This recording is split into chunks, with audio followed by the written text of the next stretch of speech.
She had been missing for 6 days. 6 days since the Mafia Boss's little girl vanished from her school gate. 6 days of helicopters over the city, of armed men kicking down doors, of every cop, every criminal, every informant terrified of giving the wrong answer. Because everyone knew there was nothing in this world Marco Venturi wouldn't burn to get his daughter back. By the 7th night, he wasn't sleeping. He wasn't eating. He was just walking, street by street, photo in hand, asking anyone who dared meet his eyes, "Have you seen my daughter?" Most people ran from him, except one boy, a small, quiet kid standing alone at the edge of a dark alley, a backpack slung over one shoulder, watching the Mafia Boss like he'd been waiting for him. Marco almost walked past him until the boy stepped into his path. "Sir," he said, voice steady despite the shaking in his hands. "That girl you're looking for," he pointed to the photo. "She lives in my house." The boss froze. "What did you just say?" The boy swallowed hard. "She showed up 2 nights ago. She was crying." He hesitated, and she kept saying someone was coming for her. Marco's chest tightened. "Where is she now?" The boy looked down. "She hid under my bed last night, but before school this morning." He lifted his chin, eyes trembling. "She asked me not to tell anyone, not even you." "Why?" Marco demanded. And that's when the boy finally whispered the truth. A truth so shocking the Mafia Boss felt the world tilt beneath him. "Because she says the man looking for her is not her real father." Marco's breath stopped. His daughter said that, or someone made her believe it. And suddenly, the boss realized someone wasn't hiding the girl from him. Someone had rewritten her memories. Stay with me until the end, because what the boy reveals next will shatter everything the Mafia Boss believes about his own family. Before we begin, don't forget to like this video, hit subscribe, and comment where you're watching from. Now, let's get started. The alley seemed to close in around them. Marco stared at the kid, his mind racing through possibilities that made his stomach turn. Someone had gotten to his daughter. Someone had poisoned her against him. But who and why? The boy shifted nervously, clutching his backpack tighter. "My name is Danny," he said quietly. "I live 3 blocks from here with my grandmother. She doesn't know about the girl." Marco knelt down, bringing himself to eye level with the child. His voice came out rougher than he intended. "What exactly did she tell you?" Danny's eyes darted around the empty street before settling back on Marco's face. "She said her name was Sophia, but that wasn't always her name. She said someone took her from a place with white walls and nurses when she was little." The Mafia Boss felt ice forming in his veins. White walls and nurses, a hospital. But that was impossible. He'd raised Sophia since she was 3 years old, after her mother died. He remembered every birthday, every scraped knee, every bedtime story. What else? Marco's voice was barely a whisper now. "She talks about dreams," Danny continued, his young voice carrying the weight of secrets too heavy for his age. "Dreams about a woman with dark hair who used to sing to her in another language. She said the woman called her by a different name."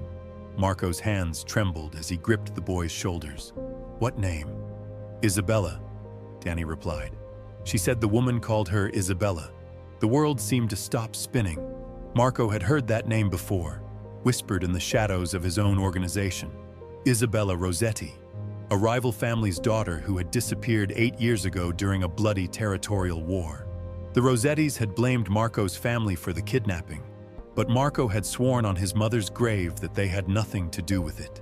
Because they hadn't taken her. Someone else had.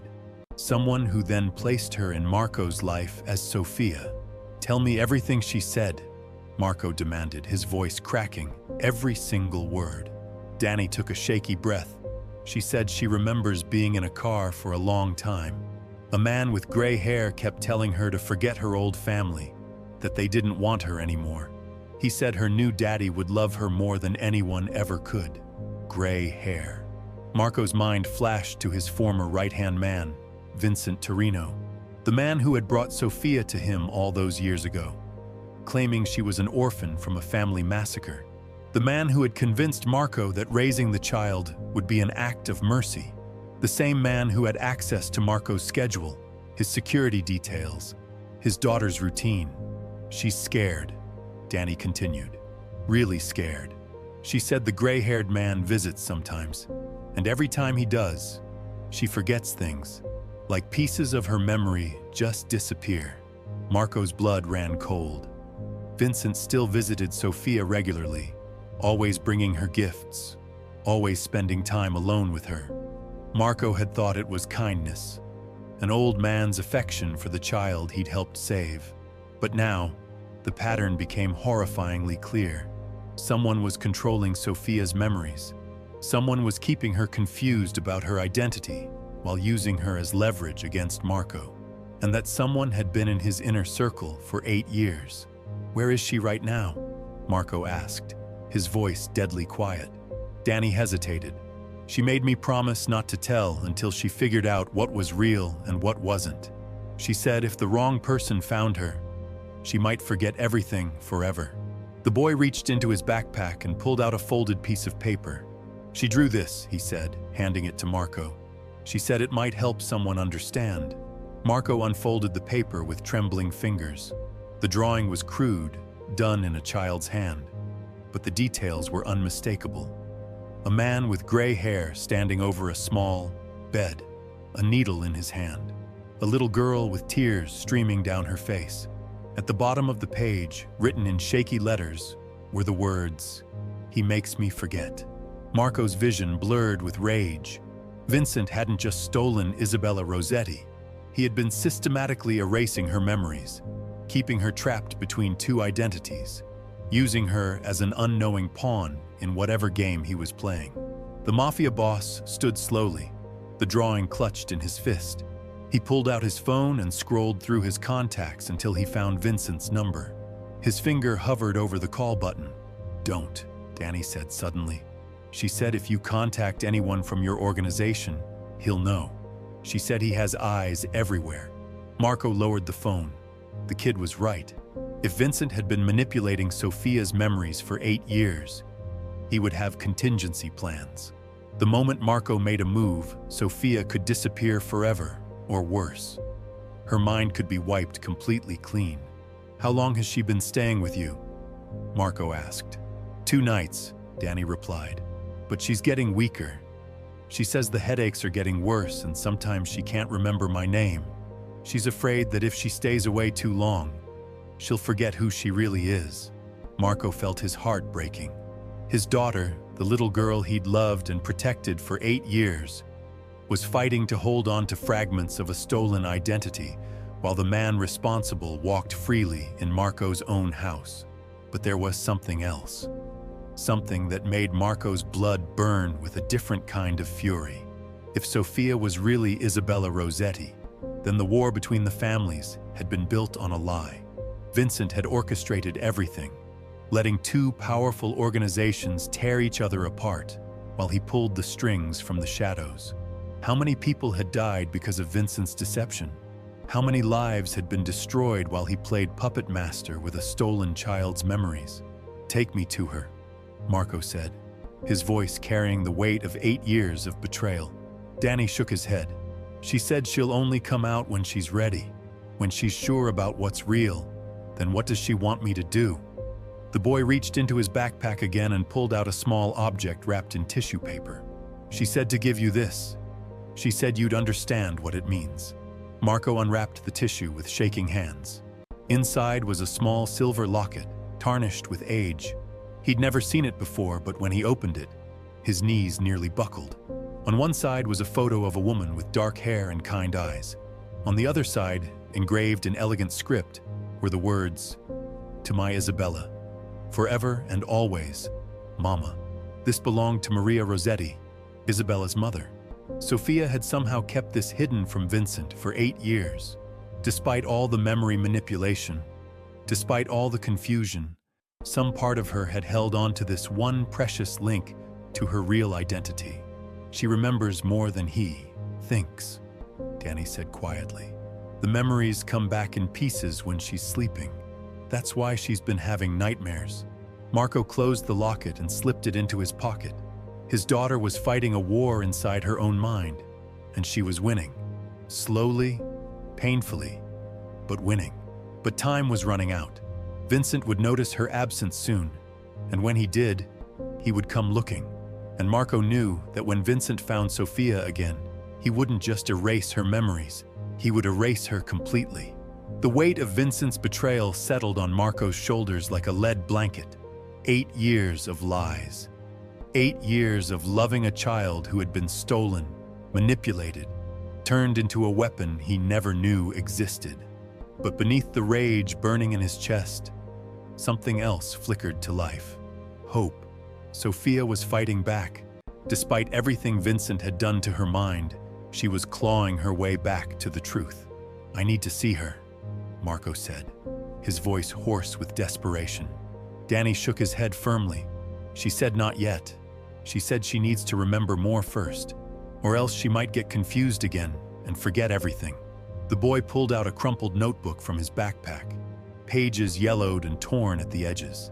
"She's been writing things down, every memory that comes back. She said writing them down makes them harder for the gray-haired man to steal."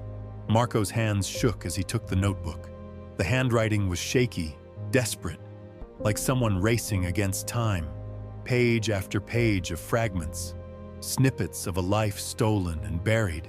"I remember a garden with red flowers. Mama used to sing while she watered them.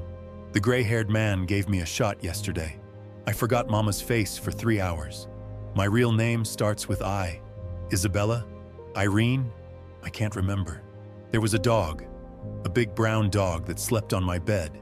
What happened to him?" Marco read each line, his heart breaking with every word. This was his daughter's mind fighting for survival, holding on to pieces of herself that someone else was trying to destroy. "She's getting stronger," Danny said quietly. Yesterday, she remembered more than she forgot. She said that's never happened before. "How?" Marco asked, though he was afraid to hope. Danny smiled for the first time since their conversation began. "I think it's because she's away from him. Every day she doesn't see the gray-haired man, more memories come back. It's like her brain is healing itself." But Marco knew Vincent wouldn't stay away forever. The man was too careful, too controlling. He would notice Sophia's absence soon, and when he did, he would tear the city apart looking for her, just like Marco had been doing. The irony wasn't lost on him. Vincent had probably been watching Marco's desperate search with amusement, knowing exactly where Sophia was the entire time. "There's something else," Danny said, interrupting Marco's thoughts. "She asked me to give you a message if I found you." "What message?" The boy took a deep breath. "She said to tell you that she knows you love her. The real her. Not just the person they made her pretend to be. She said she can feel it, even when everything else is confusing." Marco's vision blurred. Even with her memories fractured, even with her identity stolen, Sophia had somehow held on to the love between them. It was the one thing Vincent couldn't touch, couldn't manipulate, couldn't steal. But she also said something else, Danny continued, his voice growing smaller. "She said she's scared that when she remembers everything, you won't love her anymore, because she'll be someone different than the daughter you thought you had." The words hit Marco like a physical blow. His little girl was afraid that discovering her true identity would cost her the only father she'd ever known. She was choosing between her real past and her stolen present, and either choice meant losing something precious. "Tell her," Marco said, his voice breaking, "that I don't care what her name used to be. I don't care who she was before. She's my daughter, and nothing will ever change that." Danny nodded solemnly. "I'll tell her. But mister, she's running out of time. She said the headaches are getting worse, and sometimes she can't tell the difference between dreams and memories." Marco felt panic rising in his throat. If Sophia's mind was deteriorating under the strain of fighting Vincent's conditioning, she could lose herself completely. Not to Vincent's manipulation, but to the battle itself. "There has to be something we can do," Marco said desperately. Danny hesitated, then reached into his backpack one more time. "She gave me this too," he said, pulling out a small tape recorder, the kind they used in schools. She said she's been recording herself at night, when the memories are strongest. She said if something happens to her, someone should know the truth. Marco took the recorder with trembling hands and pressed play. Sophia's voice filled the alley, quiet and scared but determined. "My name is Isabella Rossetti," she said into the darkness. "I was taken when I was 3 years old. My mama had dark hair and sang in Italian. My papa had a scar on his chin and smelled like coffee. Vincent Torino stole me from them and gave me to Marco Venturi. But Marco didn't know. Marco thinks I'm his daughter, and I love him like he's my real papa. But I need to remember who I really am before they make me forget forever." The recording continued, Sophia's voice growing stronger as she spoke. She talked about fragments of memories, about the injections Vincent gave her, about the fear that lived in her chest every time he visited. But she also talked about Marco, about feeling safe in his arms, about the bedtime stories he told her. "I don't want to lose either family," she whispered into the recorder, "but I think I have to choose, and I think the choice is going to hurt everyone I love." Marco stopped the recording, unable to listen anymore. His daughter was carrying a burden no child should ever bear, caught between two identities, two families, two versions of love. But as he stood in that dark alley, holding the evidence of 8 years of deception, Marco realized something that Vincent had never counted on. The Mafia boss wasn't just fighting to get his daughter back anymore. He was fighting to give Isabella Rossetti the choice to decide who she wanted to be. And if that meant helping her remember a family he'd never known, if it meant potentially losing the child who had given his life meaning, then that's what love really looked like. The war between the families had been built on Vincent's lie, but it was going to end with the truth, no matter what that truth cost Marco personally. "Where is she hiding?" he asked Danny. The boy looked uncertain. "She made me promise to wait until she was ready." But Marco could see the conflict in the child's eyes. Danny cared about Sophia, maybe even loved her, in the way children love the broken things they try to protect. He was torn between keeping his promise and knowing that Sophia was running out of time. "Tell her I'll wait," Marco said finally. "Tell her I'll wait as long as she needs, but also tell her that Vincent won't wait forever. And when he comes looking, I want to be there to protect her." Danny nodded and turned to leave, then stopped. "Mister," he said without turning around, "what if she chooses to be Isabella instead of Sophia?" Marco felt his heart crack, but his voice remained steady. "Then I'll help her find her real family, and I'll love her enough to let her go." The boy disappeared into the shadows, leaving Marco alone with the weight of his decision. He looked down at the tape recorder in his hand, at the notebook full of stolen memories, at the locket that belonged to a woman he'd never met. Vincent had played a long game, but he'd made one crucial mistake. He'd underestimated the power of love to survive even the most sophisticated manipulation. And now, Marco was going to show him exactly what that mistake would cost. Marco stood in the darkness, clutching the evidence of Vincent's betrayal, when his phone buzzed, a text message from an unknown number. His blood turned to ice as he read the words. "Looking for something, old friend? Come home. We need to talk. Vincent." The message was followed by a photo that made Marco's knees buckle. Sophia sitting in what looked like a medical chair, her eyes vacant and unfocused, wires attached to her temples, Vincent's face visible in the background, holding what appeared to be some kind of device. Marco's hands shook as he typed back, "If you hurt her, I'll kill you with my bare hands." The response came instantly. "Hurt her?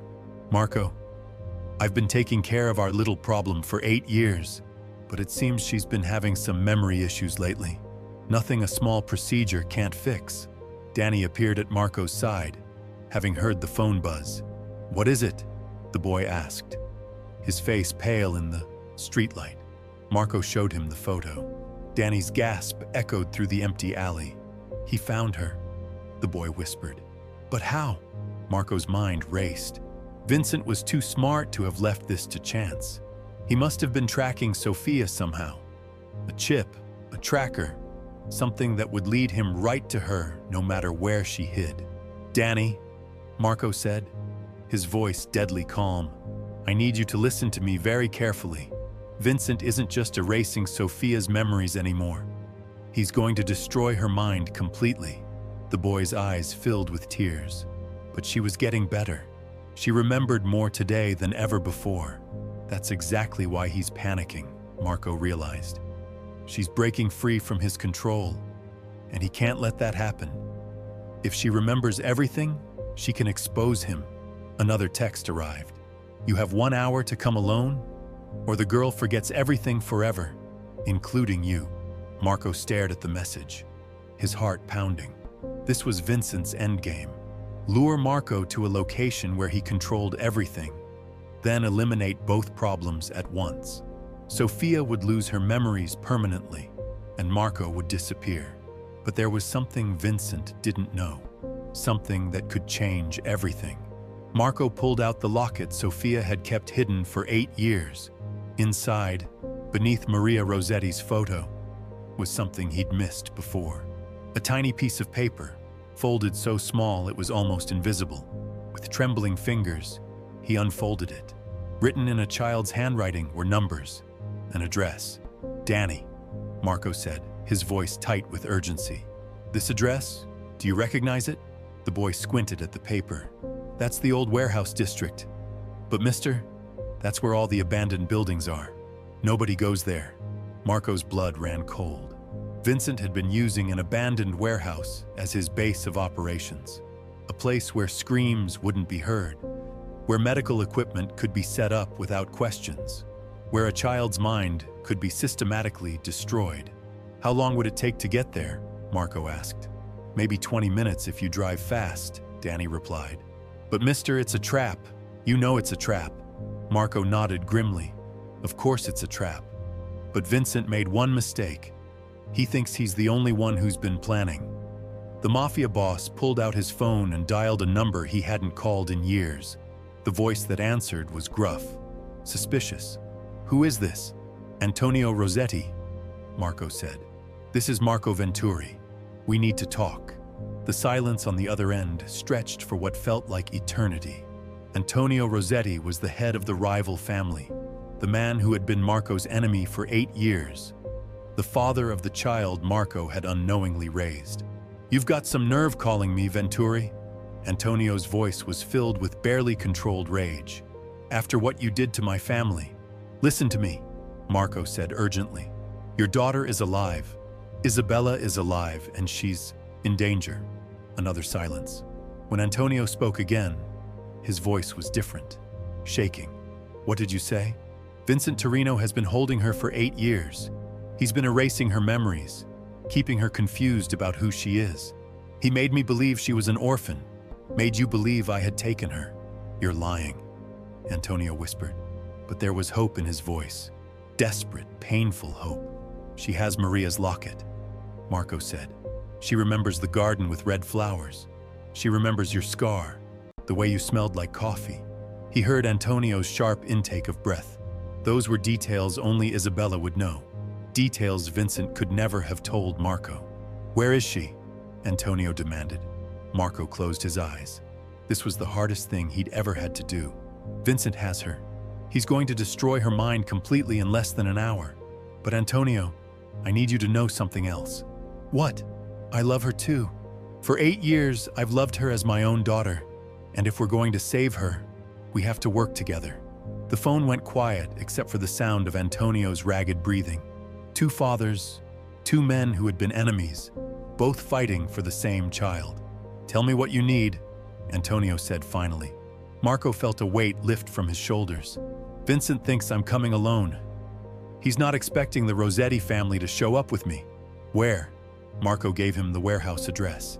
Antonio, there's something else. When we get Isabella back, she's going to have to choose between the father who raised her and the father she was stolen from. And I want you to know that whatever she chooses, I'll respect it. Marco. Antonio's voice was thick with emotion. Thank you for loving her when I couldn't.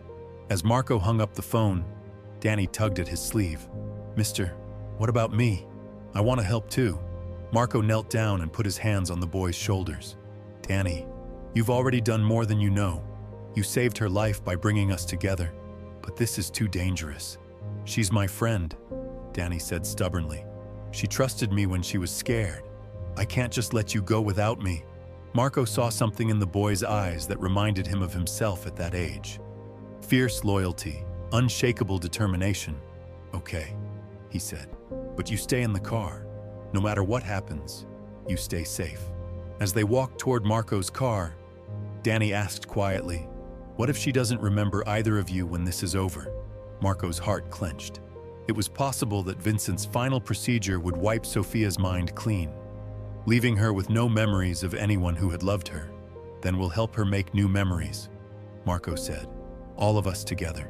The drive to the warehouse felt like the longest 20 minutes of Marco's life.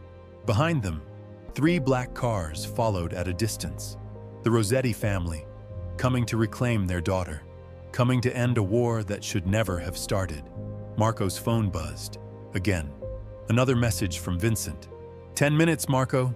Come alone, or she becomes a blank slate forever. Marco typed back quickly. I'm coming. But as the warehouse came into view, its broken windows like dead eyes staring into the night, Marco knew this wasn't just about saving Sophia anymore. This was about exposing Vincent's web of lies, about giving 2 families closure, about letting a stolen child finally choose her own destiny.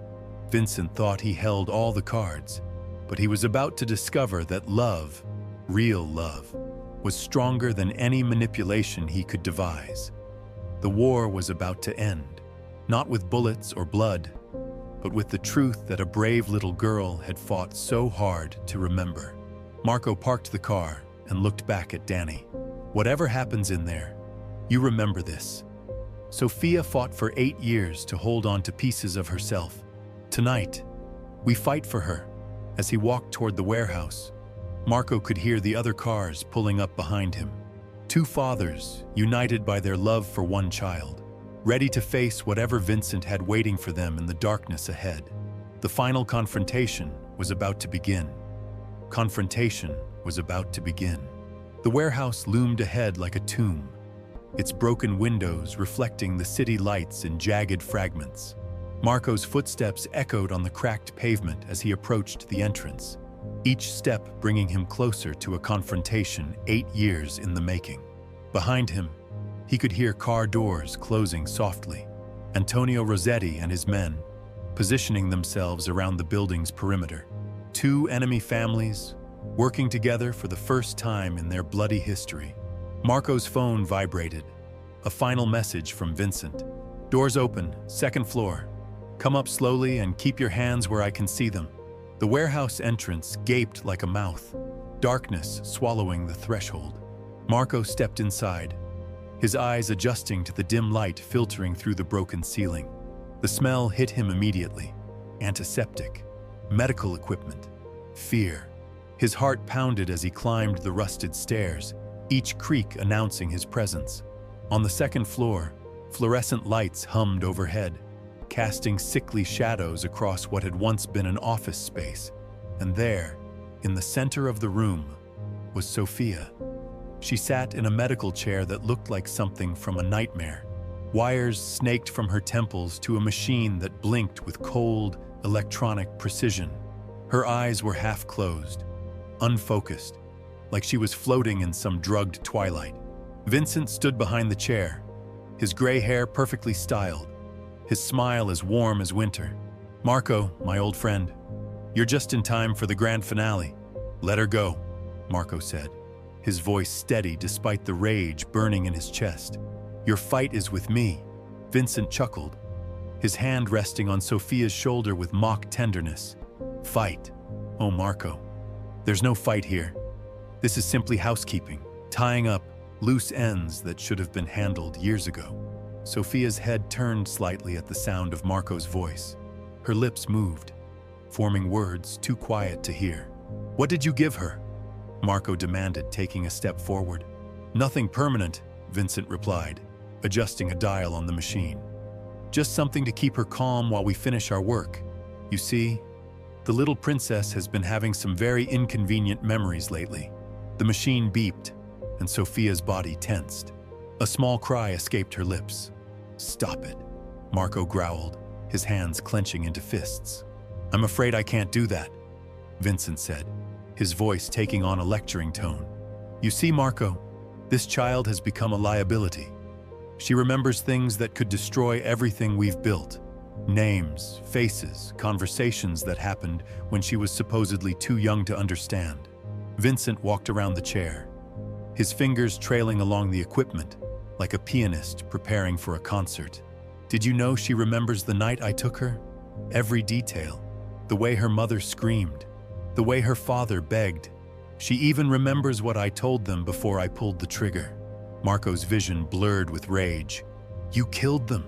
"Of course I killed them," Vincent said matter-of-factly. "The Rossettis needed to disappear, and you needed a daughter to soften your image. 2 problems. 1 solution." The pieces fell into place with sickening clarity. Vincent hadn't just stolen a child. He had orchestrated a massacre, then placed the survivor in Marco's home like a living trophy. "But children grow up," Vincent continued, his hand hovering over another control, "and sometimes they remember things they shouldn't. So tonight, we're going to give little Sophia a fresh start, a completely clean slate." "You mean you're going to destroy her mind?" Marco said. Vincent shrugged. "Potato, potato. The point is, after tonight, she won't remember being Isabella Rossetti. She won't remember being Sofia Venturi either. She'll be whoever I tell her to be." Sophia's eyes suddenly snapped open, focused and alert. She looked directly at Marco, her voice cutting through the warehouse air like a blade. "Papa," she whispered, and the word carried 8 years of love and trust. "I remembered everything." Vincent spun toward her, his face twisting with alarm. "Impossible. The sedative should have kept you under for hours." Sophia's smile was weak but triumphant. "I stopped taking your medicine 3 weeks ago. I've been pretending to forget so you wouldn't suspect." Vincent's face went pale as the sound of footsteps echoed through the warehouse. Antonio Rossetti appeared in the doorway, flanked by his men, their weapons drawn. The 2 families that had been at war for 8 years now stood united in that moment. "Hello, Vincent," Antonio said, his voice carrying the weight of a father's 8-year nightmare. "I believe you have something that belongs to me." Vincent's hand moved toward a switch on the machine, but Marco was faster. He lunged forward, tackling the gray-haired man to the ground as gunshots rang out. In the chaos that followed, Sophia pulled the wires from her temples, her mind finally free from the machine that had held her prisoner.